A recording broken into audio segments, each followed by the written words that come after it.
ma'lumotlarni alohida o'ziga yakka, ya'ni kodi 1 xizmat ko'rsatishdagi barcha funksiyalari aynan mana shu barber3.barber.uz domen ostiga xizmat qiladi.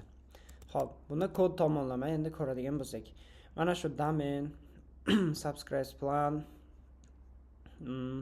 yo'da tenant subscribes hammasi yozilgan, modellar bir-biriga bog'langan.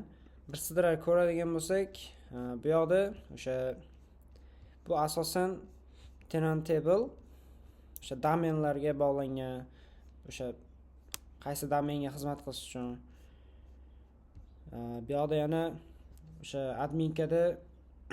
adminkada agar domen topilmay qolsa yoki admin topilmay qolsa, default qiymatlar mana shu yerda hammasi berilib ketilgan. Mana bu bizning after create metodimiz. Bu kulminatsion joy. Mana shu yerda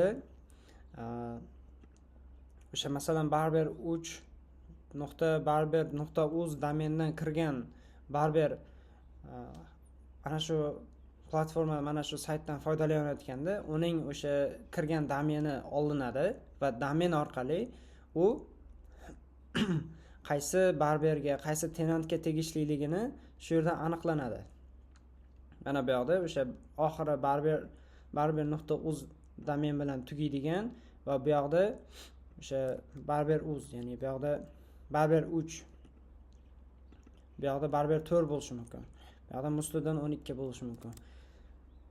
Shu orqali qaysi tenantga tegishliligi topiladi. Xo'p, bu yoqda filement adminga yozilgan. O'sha hozir buni endi tayyor ishlatilishini ko'ramiz. Mana bu yoqda bizda tenant modulimiz bor. Tenant modulda o'sha yaratib ko'ramiz. Sartaroshxona nomi. Masalan, sartaroshxona nomi Otabek barber bo'lsa, sartaroshxona nomi, admin ismi Otabek bo'lsin. Oylik to'lov masalan 100 ming so'm. 100 ming so'm. Bu yoqda nomer. Hop. Savzat qiladigan bo'lsak, bizda yaratildi. Mana sartaroshxona nomi Otabek barber. Zaxira summasi hali to'lov qilmaganman. Oylik to'lovim 100 ming so'm. Hop, admin Otabek. Oxirgi to'lov hali to'lov qilmaganman.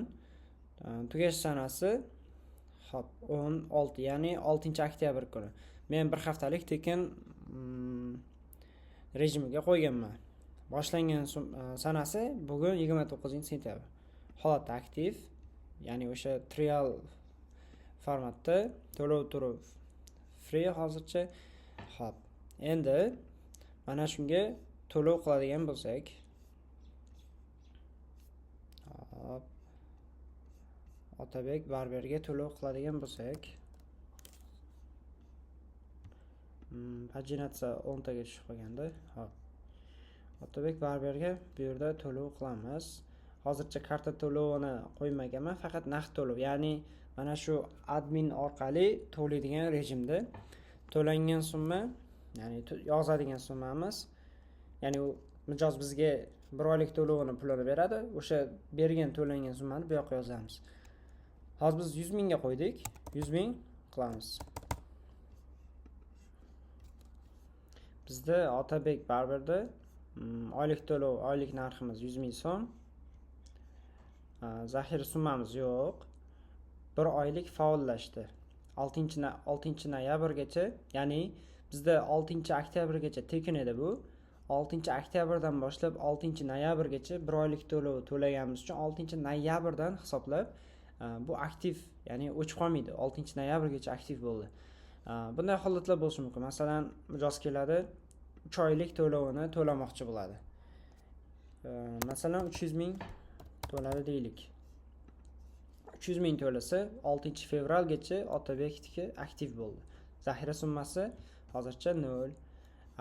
Keldida puli borligida tashlab oylik to'lovini yopmoqchi. Masalan, hozir 10 ming so'm puli bor. 10 ming so'm to'ladi. Zaxira summasi oylik to'lovga yetmaganligi uchun 10 ming so'm bu yoqqa yozildi. Masalan,